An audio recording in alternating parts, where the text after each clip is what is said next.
Hello, ladies and gentlemen. This is Guerric de Ternay, and welcome to a new episode of Unlock People's Potential.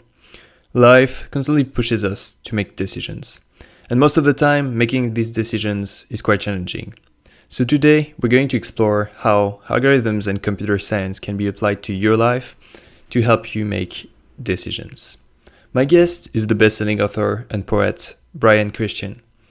You might know him for his work on artificial intelligence and his book, The Most Human Human. Brian just published a new book, Algorithms to Live By. The first time I heard about his new book was by listening to his presentation at the Long Now Foundation. I found it so eye-opening that I immediately wanted to invite him on Unlock People's Potential. Brian and I talked about how algorithms can help you think and make better decisions. And we focused a lot on business and career decisions.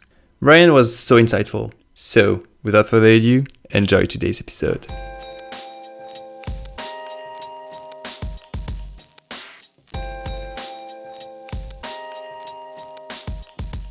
Hello, Brian. Hi, thanks for having me. How are you doing? I'm good, thanks. How are you doing? Very good, very good. Yeah, I'm so glad to have you and Unlock People's Potential. So I'm a huge fan of your book, The Algorithms We Live By, and also you did a very interesting presentation at the Long Now Foundation, and I highly recommend everyone to listen to it. We'll link it to the show notes. And so I really wanted to have you to talk more about algorithms and AI and how these can help us think. Absolutely. Yes. Yeah. And so I feel there is a little bit of a confusion with these terms. So maybe you can start by just giving us a definition of what's an algorithm. Sure. Yeah. I mean, we think of algorithms as being kind of exclusively the province of technology, but in fact, an algorithm is really just any series of steps that we take to make a decision or solve a problem. And so it is much broader than computation. And that's one of the themes of the book, is that algorithms really represent kind of the fundamental way that we approach decision making in our own lives. And so we can build this, I think, really profound bridge from fields like computer science, statistics, machine learning, over to fields like psychology and behavioral economics and cognitive science, and really learn something about how to make better decisions in our own lives by thinking about the progress that we've been able to make on the formal versions of some of the analogs to the problems that we face in our own lives. And can we say that algorithms are kind of a more objective way to think? Just because you think about the problem even sometimes before you have it and you don't involve any emotions, and then you use kind of the recipes to solve other problems with it. Yeah, I mean, I think one of the maybe counterintuitive things that the book gets into is that there is a role for emotion even within a formalized or algorithmic thought process, and that's something you and I can get into. But I definitely think that one of the powerful things that, for example, the field of computer science can offer to us in thinking about our own decision making is the rigor with which it can make claims about which algorithms are better than others. So one of the fundamental techniques of any computer scientist is to analyze and quantify the amount of thinking, if you will, that an algorithm requires.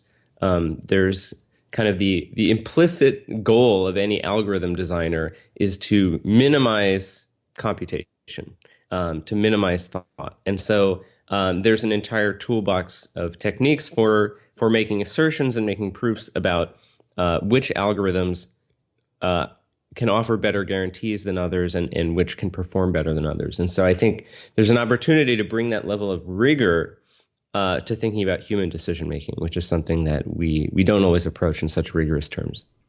That's true. And it makes me think actually that when we have problems, sometimes we tend to overthink. Yes. And there is some kind of link with the fact that an algorithm that has kind of too much, like requires too much computational power is not good either. Yeah, that's exactly right. And, it may be surprising to hear that, we have this notion that being more like a computer or thinking more like a computer involves this kind of exhaustive process of considering every option and calculating everything through all the way to the end. But in fact, one of the biggest areas of theoretical computer science is in dealing with problems that are so-called intractable, or problems where they're simply too complicated or too difficult for you to have the luxury of being able to think everything through all the way to the end. And so computer scientists have developed a host of strategies for dealing with that complexity that include things like making approximations, using randomness, relaxing some of the constraints of the problem. And they amount to, I think, very, very rigorous and quantitatively sound principles for thinking less. And so that ends up being one of the themes of the book, is that actually there is a rationality, and there's a reason to knowing when to trust your gut and when to go with your instincts and not think too hard. And that's a message that I think we wouldn't necessarily expect to get from computer science, but for me, it's one of the more powerful aspects of thinking about decision making in that way. And so you said that sometimes one of the tricks is actually to add some randomness into the computation. Mm-hmm. Is intuition a bit random, or is it relying on more like non-conscious things when we make decisions? I think I think in any human decision-making process, there is kind of a marriage of intuitive aspects and kind of deliberate formalized aspects. So just to give you like a concrete example, one of the examples that we open with in the book is the idea of looking for a place to live, looking for an apartment or looking for a house. In a lot of cities, you have this kind of decision process where if you're trying to buy something normal like shoes or a computer or something like this, you would go out and consider all your options and then think about the one you want to get and then get that. But in most cities or most competitive real estate markets, you can't get an apartment or a house by doing this. Rather, you go to any particular open house, and so many people show up that you basically have to decide on the spot, do I get this place in front of me, or do I walk away in the hope of finding something better, but lose the chance to change my mind and come back? And this is a case where there is very much a fusion of intuitive thinking and deliberate sort of formal thinking. So there's this intuitive process by which you kind of assess how good is this apartment, which involves synthesizing, dozens of different factors. Where's the location? How's the access to transit? How big is it? How nice is it? All of these things. Somehow, just intuitively, you are able, without thinking particularly hard about it, to synthesize that into some gut feeling of this place is no good, or this place really, is a really good place. But at the same time, your intuition and your ability to assess the apartment doesn't necessarily get you all the way there, because you're still stuck in this framework of what is called an optimal stopping problem, which is, okay, you've seen this apartment, it's pretty good, but might there be something that's even better that's still out there? But the only way to know is to turn down the opportunity in front of you and continue seeking. But what if you're wrong and this was the best opportunity? And so this is a case where I think intuition alone is not sufficient to tackle the problem. And this is a case where computer science and mathematics and statistics can really play a role. And so if you just think about the problem philosophically, it seems like kind of a paradox. How do you try to make the best informed decision when the very act of gathering information is passing up opportunities or potentially costing you um, the best option. Um, well, intuitively, we would think something like, you have to look at enough options to set some kind of benchmark or some kind of standard, but then be willing to take the next thing that meets that standard without, second guessing yourself. In fact, this is exactly what you should do, but our intuition alone doesn't tell us what that balance should be, what that ratio should be of looking to leaping. And fortunately, the mathematics is very clean in this case, and there is an answer, and the answer is 37%. If you want the very best chance of getting the very best apartment, you should spend exactly 37% of your search, or 1 over E to be precise. Um, the first 37% of your search, non-committally exploring your options. Don't get any apartment, no matter how good it looks. And then after that point, be willing to pounce and commit to the first thing you see that's better than what you saw in that first 37%. And so this is not merely an intuitively satisfying compromise between looking and leaping. This is the provably optimal result. And this is a very interesting example because I guess most of us have the problem, especially if we live in areas like London or San Francisco. Right.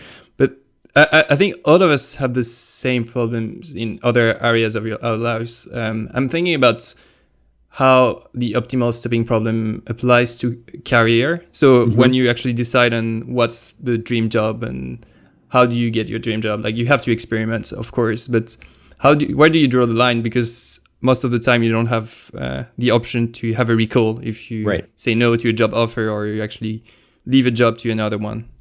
Yeah, in fact, the original framing of this problem within the mathematical literature is as what's called the secretary problem, where the idea is specifically in a job search context where you're hiring for a secretary position.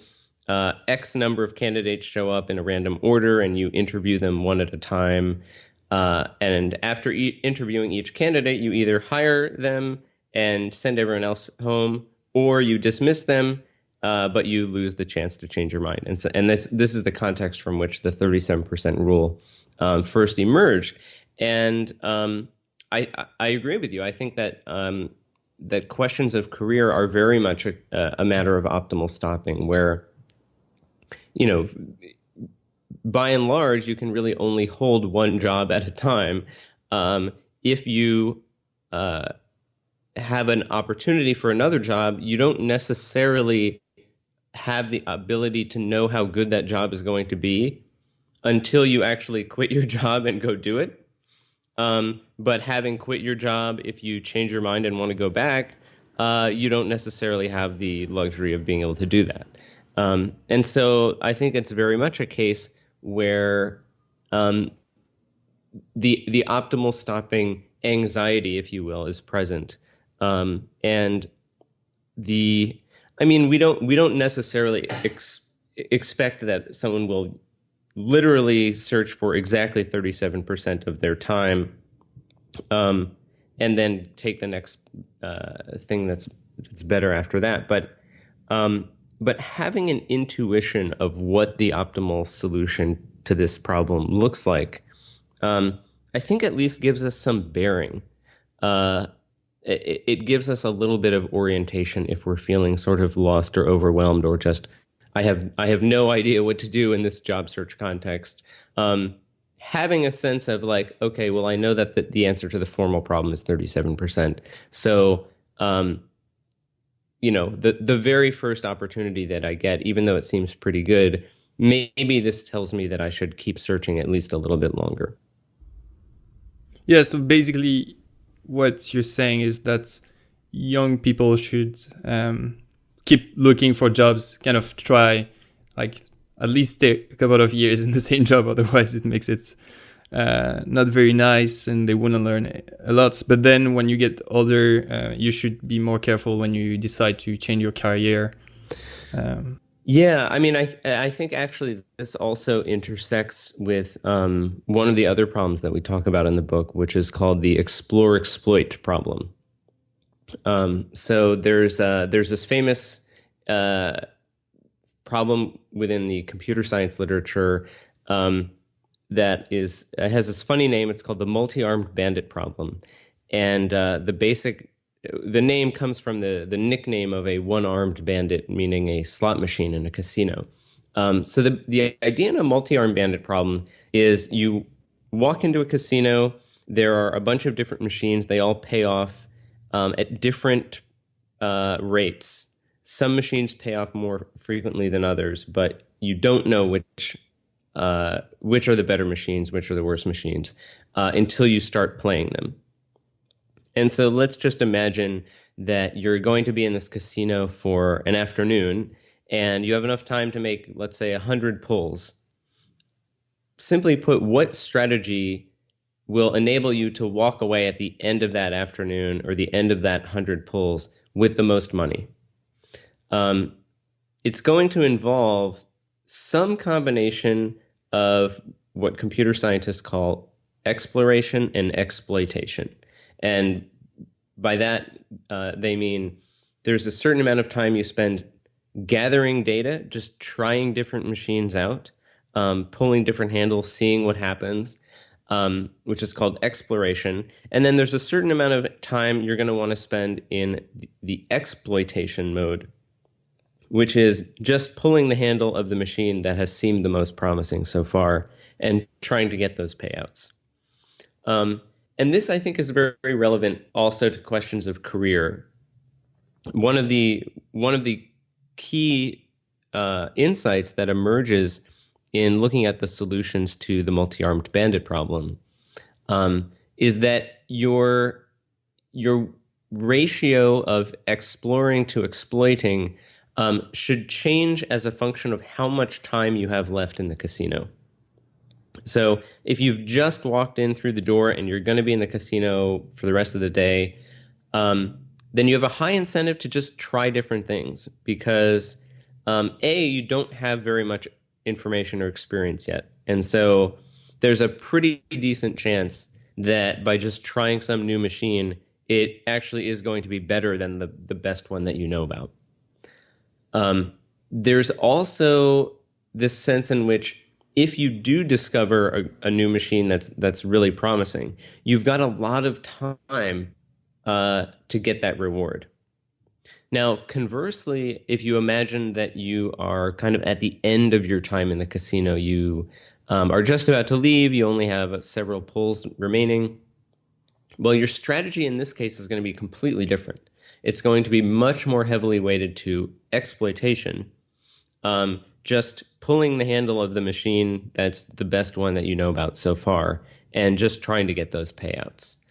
Because if you think about it, if you've been playing at the slot machines all day, and you're about to leave, then trying a machine that you have never tried before, for one thing, it's pretty unlikely that it's going to be better than the best one that you already know about because you've been playing them all day, so you have a lot of information.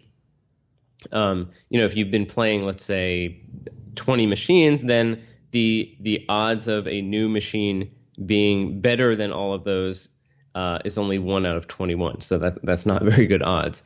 And more importantly, even if you do find a machine that's really great and better than the ones that you've been playing already, you're about to leave, and so you don't even have enough time to get those payouts that you've discovered. And so this logic of the explore exploit trade-off suggests that we really, all of us, I think, in our lives are on this kind of trajectory or this gradient where the incentives to explore are the highest when we're young, when we're new at a career, when we've just moved to a city. And the incentives, on the other hand, to exploit are the highest when we are at the end of our career or nearing the end of our life or the end of our time in a place. And so this is something that I think is pretty useful for anyone thinking about these sorts of life decisions is, from the perspective of the multi-armed bandit problem, the first thing you should ask yourself is, where are you in terms of the interval of time? Are you at the beginning, or are you at the middle, or are you at the end? And your willingness to experiment and explore and try new things, versus just going with the things that you know and love, should directly depend on your sense of how much time you have left. And the explore exploit problems actually make me think of a book called The Deep, written by Seth Godin. Hmm. And Seth Godin makes a case that people should actually give up often, like strategically give up on things, because the end is actually to focus on one thing Hmm. and to be the best at doing it. And that's the way people can actually go through the dip. And he explained that actually the reason why there are like so few people that are successful at things is because so many people give up too early Hmm. and they never makes it through the dip. Is that true? I'm trying to. I mean, uh, I'm familiar with that argument, and I'm pretty sympathetic to that. I'm trying to map it into computer science terms. I mean, I do think that one of the differences between, um, the canonical multi-arm bandit problem and something like a career is, in the multi-arm bandit problem, the slot machine doesn't know whether you've just started playing it, or whether you've been playing it for 10,000 hours, or whatever the canonical amount of time is to master something.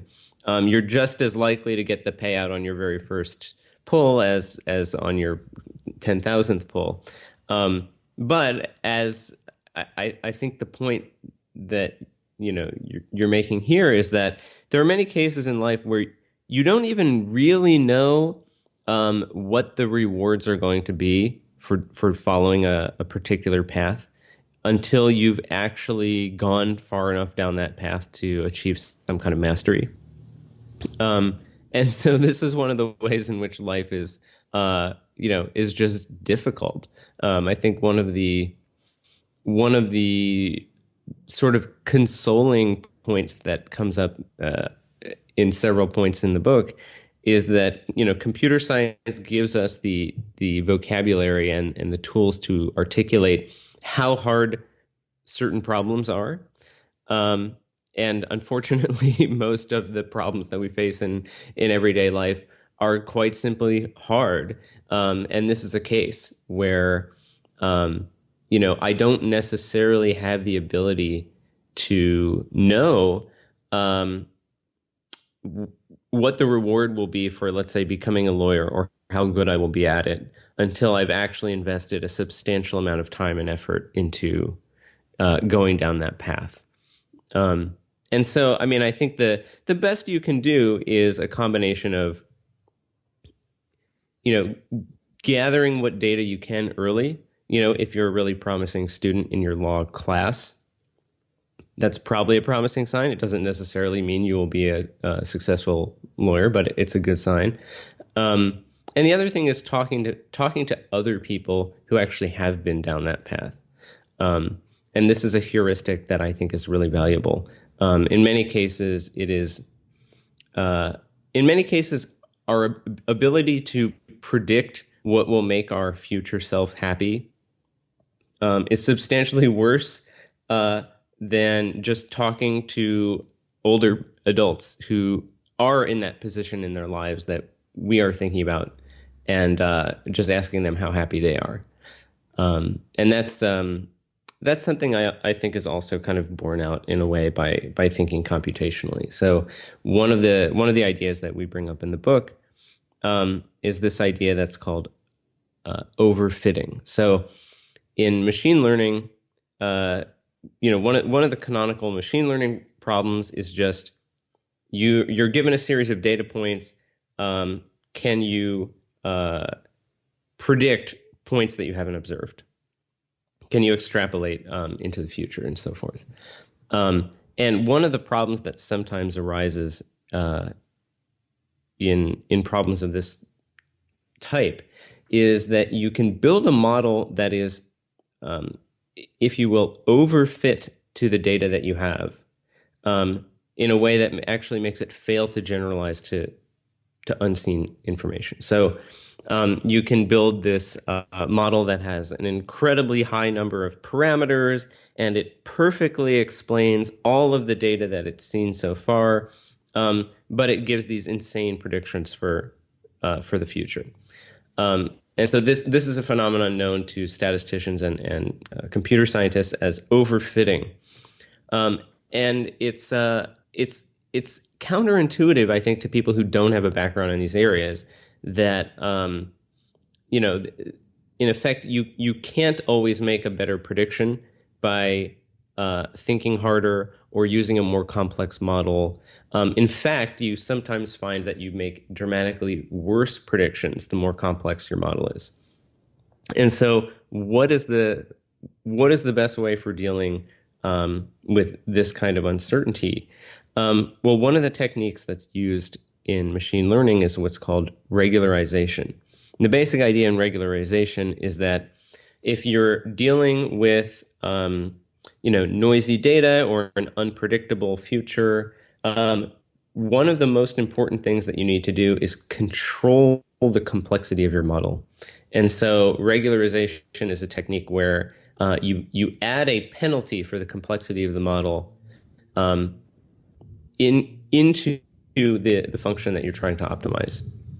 And so this is one of those things that I think it sounds very sort of arcane and technical at first, but I actually think it's really powerfully relevant to making life decisions because, you know, almost any life decision falls into this category of extrapolating from the information that you have, which is basically, what does your present self think is going to happen, or what do you think your future self is going to feel about something?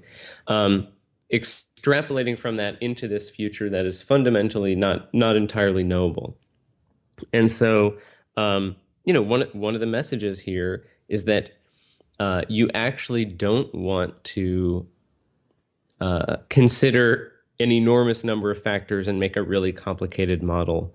To make the example concrete, a good friend of mine was deciding which medical school to go to. And so he built this elaborate spreadsheet. I think it had something like 80 variables in it. It was like, what city is it in? What's the scholarship? What's the, a job residency acceptance rate coming out of each of these programs? Da, da, da, da. He weighted each of these 80 columns and it just told him what to do. And he did that. I, I think that's an example of an approach that seems rational, seems like quote unquote the kind of mathematical thing to do in that situation. But in fact, it falls prey to this problem, which is you could end up making the decision for for the 79th most important variable, or for some weird interaction between all of these kind of unimportant factors that you can't even really precisely estimate anyway. And so, one of the simplest regularization techniques is just control the number of factors. And so it may seem kind of counterintuitive, but for cases where you're making a really big life decision that's going to affect you really far into the future, consider making it on the basis of, a single factor. Identify this single parameter that is most important to you, make the decision on that basis, and just accept that given the amount of uncertainty involved, that's probably about the best you can do. Oh, this is so interesting. And actually, I want to link that to link the explore exploit problem to businesses. Yeah. So businesses have the same dilemma where successful businesses have the ability to kind of milk the cash cow that they have. Absolutely. Or they can allocate their resources to innovate and create a sort of purple cow. Mm-hmm. And how can they apply such an algorithm in their strategy? Yeah, I mean, actually, this is really interesting because there just to give you a little bit of backstory on the explore exploit problem, on the multi-armed bandit problem, for most of the 20th century, the multi-armed bandit problem was considered by the mathematics community to be unsolvable. Um, and there was a lot of joking by the British mathematicians during World War II that they wanted to drop the multi-armed bandit problem over Germany as the ultimate instrument of intellectual sabotage to just waste the brainpower of the German mathematicians on this unsolvable problem. Um, but one of the really surprising breakthroughs came in the 1970s by a mathematician named John Gittins, who had been asked by the Unilever Corporation. They hired him as a consultant and said basically the exact question that you just asked, which is, we're a pharmaceutical company, we're a drug manufacturer.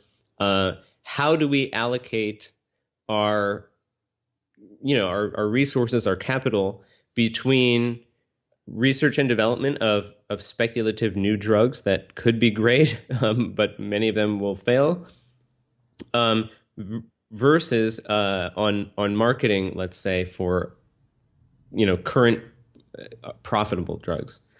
And John Gittins immediately identified this as like, oh, this is basically a multi-armed bandit problem. This is basically the explore exploit problem.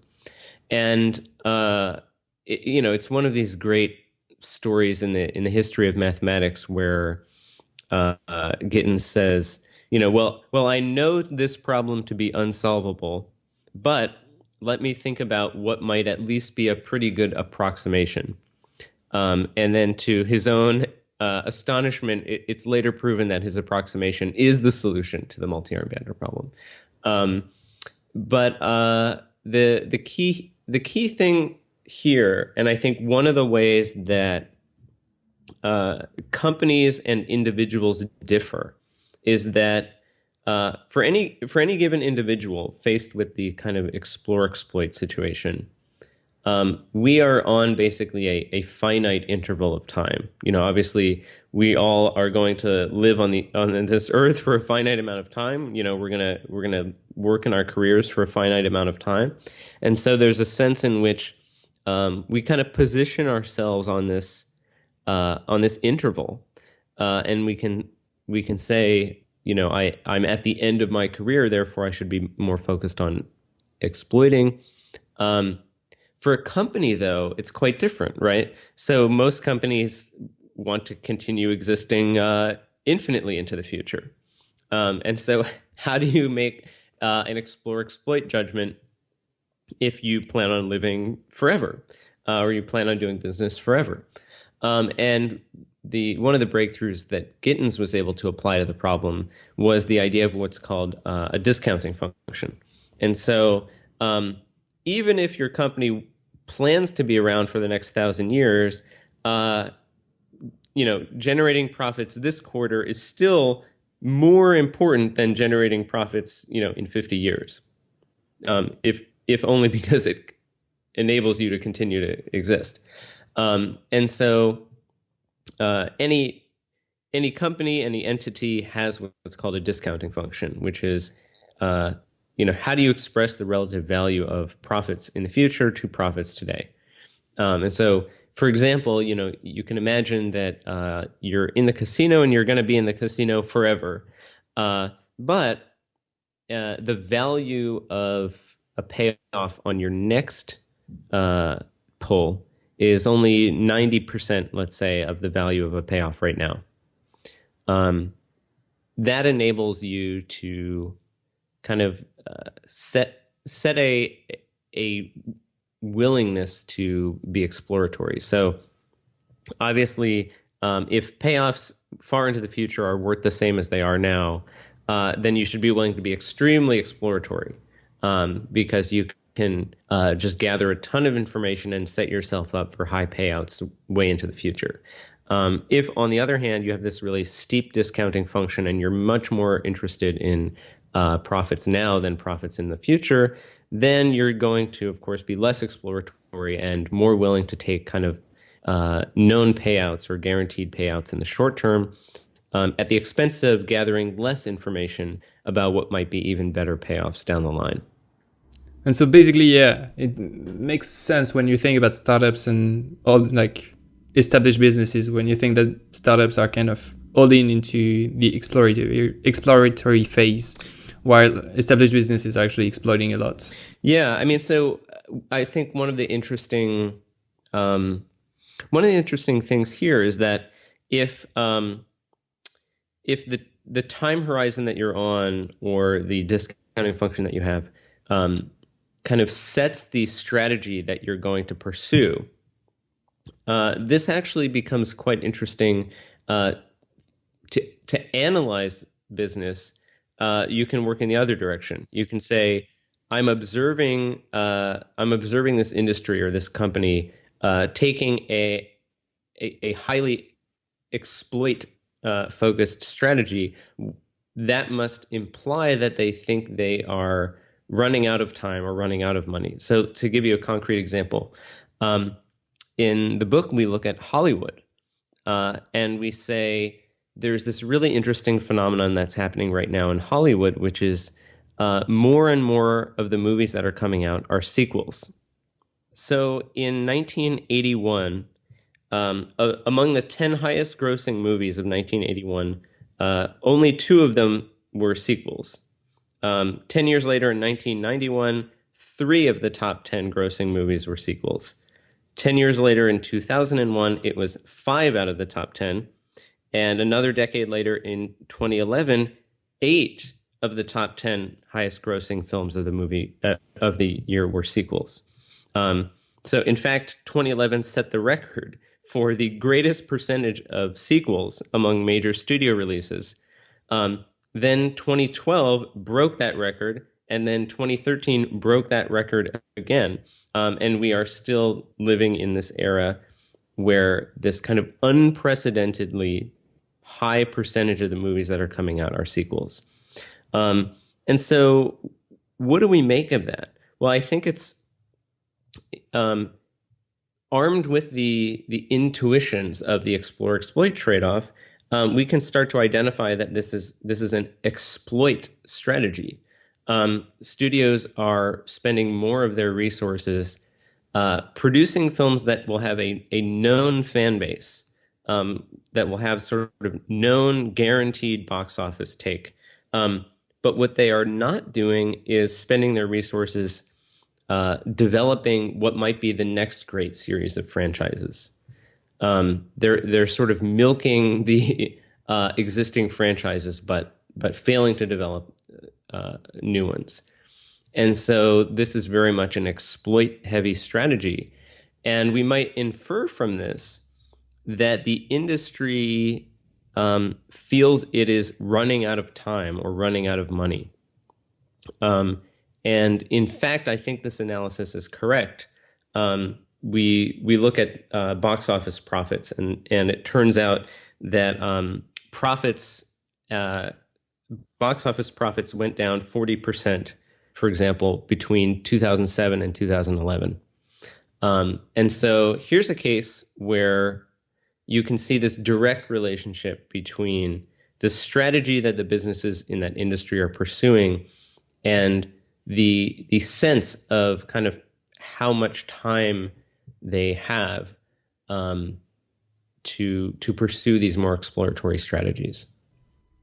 Oh, that's very interesting. So basically, what you're saying, Brian, is that Hollywood is kind of cannot afford anymore to explore because the margins are not big enough, and they have like very high competition with other medium, like other types of medium, and so basically they have to like exploit as much as possible before they cannot get any money out of their initial strategy. Right, exactly. And I think, it's as a, cinema goer, I find it a little bit discouraging how many sequels there are. But also just from a business perspective, there's I mean, not to be too melodramatic, but there's a sense in which they are almost giving up. They are sort of resigning themselves to the fact that they are going to run out of time, and so they're pursuing a strategy which will maximize revenue in the short term, but as a result, leave them in an even worse position, let's say 5 years from now, when they don't, when people aren't interested in seeing X-Men 15, but they don't have any other franchises that they've been developing in the meantime. So, it's a strategy that's very much geared toward the short term. One of the other things that I think about in this context is there's a great interview with Larry Page from Alphabet slash Google, who talks about the strategies that companies can adopt as a function of the length of the tenure of their CEO.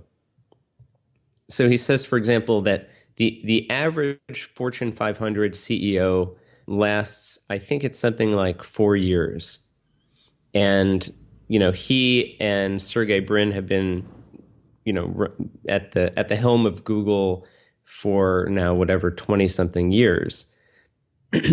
And, the way that he puts it is, there are problems that can be solved in 4 years, and there are problems that can be solved in 20 years. And if you're going to be the CEO and, your job is in danger within a 4-year time span, then you just can't really afford to embark on a 20-year long quest to solve a problem. And so, he makes this argument as a way of thinking about, why have companies like Exxon and BP and these huge oil companies, why have they not been leading the charge on, the next generation of energy technology? And in part, this is Page's argument, but he's saying if you have a 4-year management trying to solve a 20-year problem, then it's just not going to work. And I see this as being very much related to the explore exploit trade-off. That if you want to, for example, develop next generation of energy storage or energy technology, you're going to have to embark on a lot of highly speculative things, most of which will not work, or if they work in a really long-term sense. And if your shareholders or your board or whatever is expecting some kind of tangible, concrete result in the short term, then you're not gonna even go down that path. And so, I think this is a really important way of thinking about, how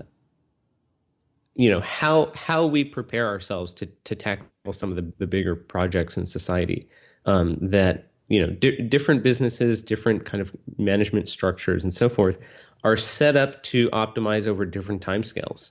But different problems, of course, require different timescales for a solution.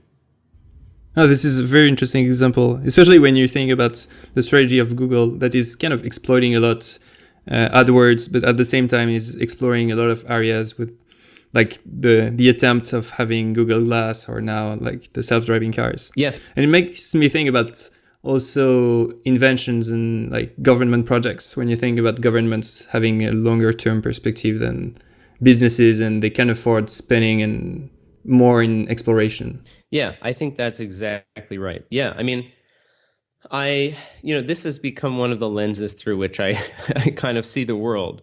And even thinking about Google itself, I was just reading something to the effect the other day that they're bumping up the rate at which they show ads. I think it was in the Maps product, but I could be wrong about this, so don't take my word for it. But it was it's this kind of thing that that starts to indicate a shift towards a more exploit oriented strategy. So, if the Maps product was growing the user base wildly, then you would not display a lot of ads because you you'd focus on first just providing the best possible experience so that everyone uses it, and you defer the actual kind of revenue generation into the future. And so when I see that a product is then starting to lean more heavily on, monetizing itself at the cost of, being slightly more irksome to users, that to me is a very clear indication that they've reached the saturation point, or they've grown to the point that they feel that they can grow to. And they've just entered it into a fundamentally different phase of strategy. And I completely agree with you about the role of governments. I mean, I think, that's something that, has very much played out in technology, for example, where, DARPA develops, some of the fundamental, the foundations of the internet. And we now have companies, obviously building on that. But it would not necessarily have been in the economic interest of any particular startup to, develop that infrastructure in this kind of highly speculative fashion, or in a fashion that would only have really paid out over a 50-year time span, for example. So I 100% think that there's an important role for governments to address the longest timescale problems. And so, I mean, even if you look at the sciences, I think there's a really important role for just fundamental research and grants for just doing fundamental research on problems where we don't really know the application of that problem yet.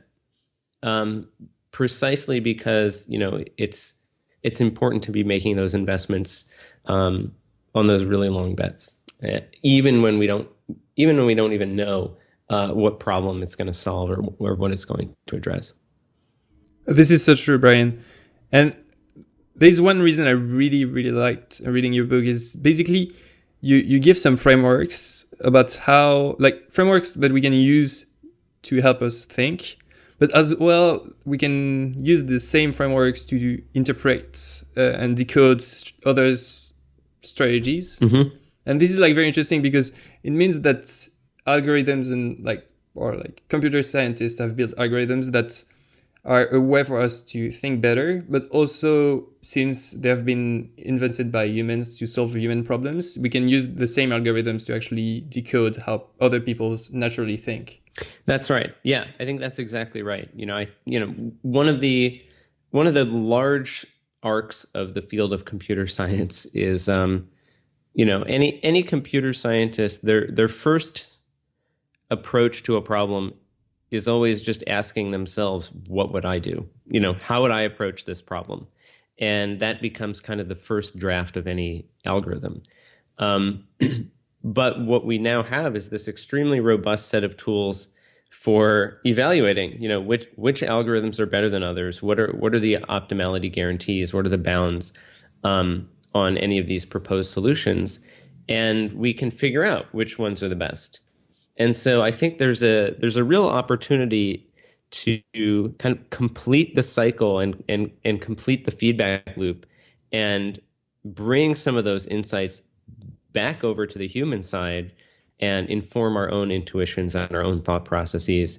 And, as you say, it gives us a way of recognizing some of the problems and some of the strategies that we see around us. Now we can recognize them when we encounter them, and we have a vocabulary for expressing the type of situation that we're in and the characteristics of the appropriate strategies in that situation. And I think that's just a really powerful set of tools to have as you go through life, both in business and also in our personal lives.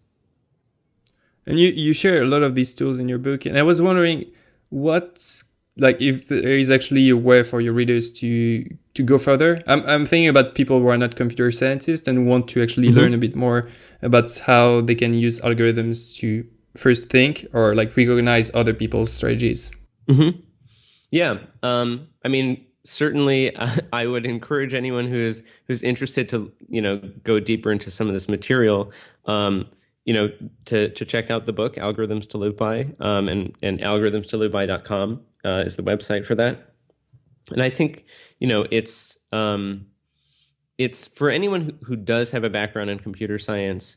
Um, it's a way to kind of see the broader applications and the broader insights that can be derived from some of these canonical problems. And for people that don't have a background in computer science, the book has very few equations in it. It may have almost zero equations in it. It has no, explicit code in it.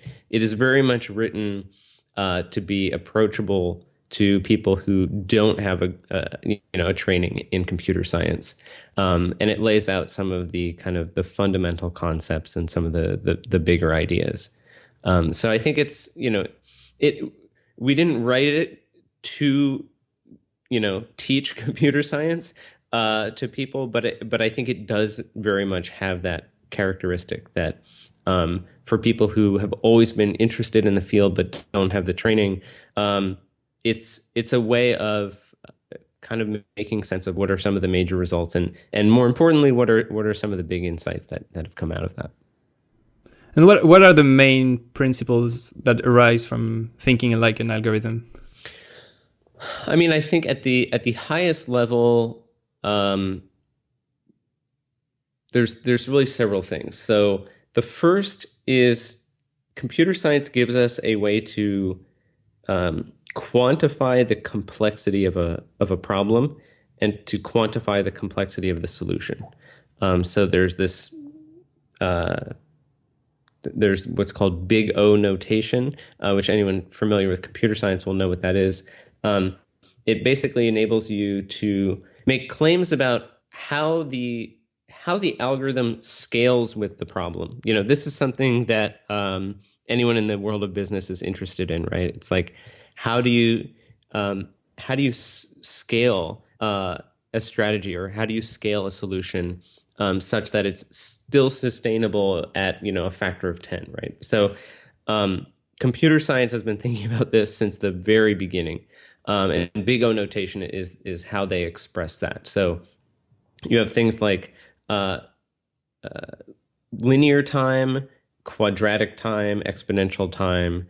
Um, and one of the things that characterizes a successful algorithm is that it's able to kind of keep pace as the complexity of the problem gets bigger and bigger. And I think one of the powerful lessons that comes out of thinking about not only what's the quality of the final, outcome of an algorithm, what's the quality of the solution that it yields at the end, but also how long does it take to run? How much time? How much space? How much memory does it consume? Um, it gives us a formal and rigorous way to trade off the quality of the solution against the complexity of the decision-making process itself. And so this is one of those cases where I think most of us think about computers as kind of this unattainable standard of rationality in terms of, uh, they process every possible solution. They reliably identify the best one. They produce repeatable answers that are a completely precise and completely certain. In fact, that only characterizes how computers work in the simplest of problems, and up against NP hard problems, intractable problems. Computer scientists, know better than anyone that you just don't have the luxury of being able to think forever. And so there's a whole set of techniques for using approximation, using trade-offs, knowing knowing when not to think, basically. And there's a really powerful argument, I would say, that emerges um, for just a different way of characterizing rationality. That these heuristic strategies, these methods for using approximation, using randomness, arriving at solutions with partial certainty or arriving at the correct answer most of the time, but not all of the time. These are not they're not the concessions that we make when we can't be rational. Rather, they are what being rational means when you're up against a hard enough problem. And so that I think is a vision of rational thinking and rational decision making that is both comforting but also precise at the same time, and it's certainly more human than we might expect a field like computer science to offer us. No, thank you so much for all of this, Brian. I actually have a last question for you. Yeah. Is how do you apply all of these concepts in your life? In my life, specifically, personally. Yeah, personally, like, do you, because you're probably like the person who is the most knowledgeable on how you can like draw insight from algorithms into decision making, and how do you apply these in your life? Yeah, I mean, I'll give you just a very simple example. I'm engaged, and my fiance and I are moving in together in 2 weeks. In fact, next month. And I live in San Francisco, and she lives in Oakland. And we were going to move into her apartment in Oakland, and so I immediately identified this as kind of an explore exploit situation where, of course, we have restaurants that we love in Oakland, but it was like, okay, we're going to start this whole new chapter of our lives in Oakland. We should, spend the time and energy trying a bunch of new things out, because they're probably not going to be better than our favorite places. But if they are, we have, the whole rest of our lives to enjoy them. And conversely, there are new restaurants opening up all the time in San Francisco, but we should just make sure to go back and spend our time, going to all of our favorite places one last time as we get ready to kind of end that chapter of our lives. And the irony was that we then changed our minds and decided that she would be moving into my apartment in San Francisco. And so we immediately inverted the entire strategy. And now we only go to our favorite places in Oakland and only try new restaurants in San Francisco. Nice. Thank you so much, Brian, for just being here and telling us more about how to actually think. Yes. Yeah, it's my pleasure. Thank you so much for having me on. Yeah, it's been really fun. Is there any way for our listeners to get in touch with you, Twitter or? Yeah, if you just Google Brian Christian, you can find my website and my contact information. And feel free to be in touch and and check it out. And I'm always happy to hear from readers. So definitely don't hesitate. And thanks. Perfect. Thank you very much, Brian. Yeah, it's been my pleasure.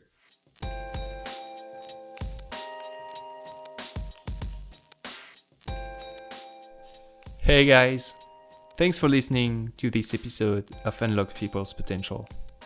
This podcast was brought to you by Contriber. Be sure to subscribe on iTunes and leave a review. Let us know what you think. You can find the show notes on our blog, blog.contriber.com. Thanks for listening, and I hope you've been inspired to become a great leader and to unlock people's potential.